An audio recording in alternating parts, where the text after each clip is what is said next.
going to start off with a base coat of lead belcher.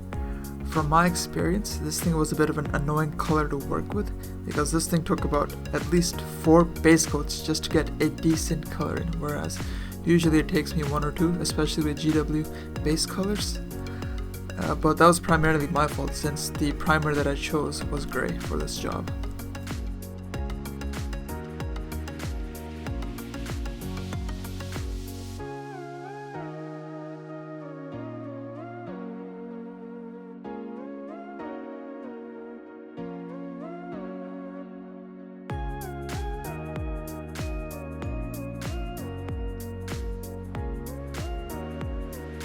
After the base coat was complete, the next part was to focus on the blade itself.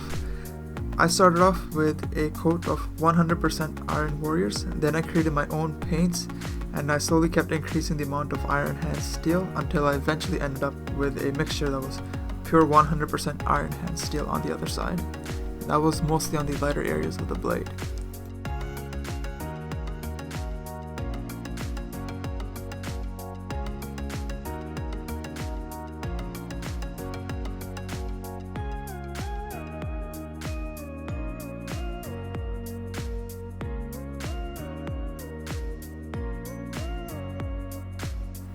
Over here, I'm just painting the color gold onto the sigils of the blade itself.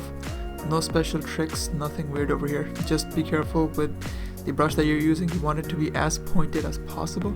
So the only thing I'd say is you might want to dry it more than you usually do for this part.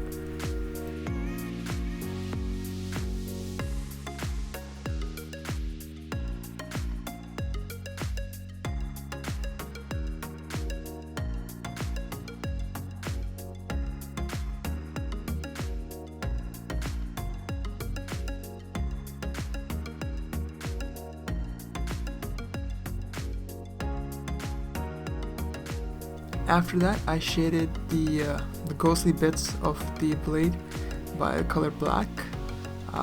What I can say is when you're further away from the blade itself, you want to use a thicker brush because it'll help you save some time. And as you get closer and closer to the blade itself, you want to switch to a thinner brush, a pointier one.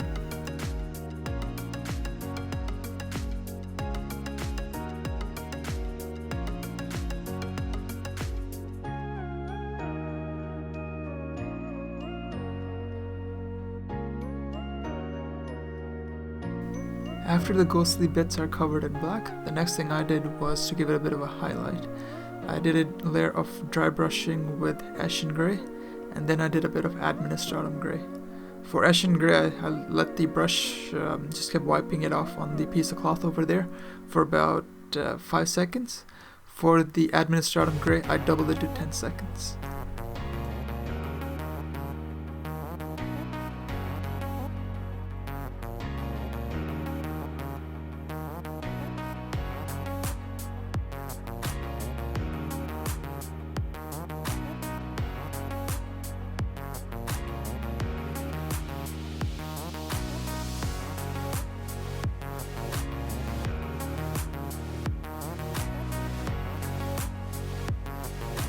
The last thing I did after that was a little bit of edge highlighting with the color white.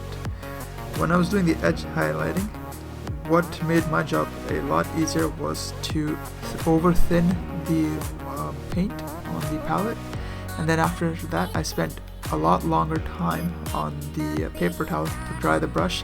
That way only a really small amount of the paint was actually stuck to the brush, and this just made my job a lot easier to just follow the edges with the brush there.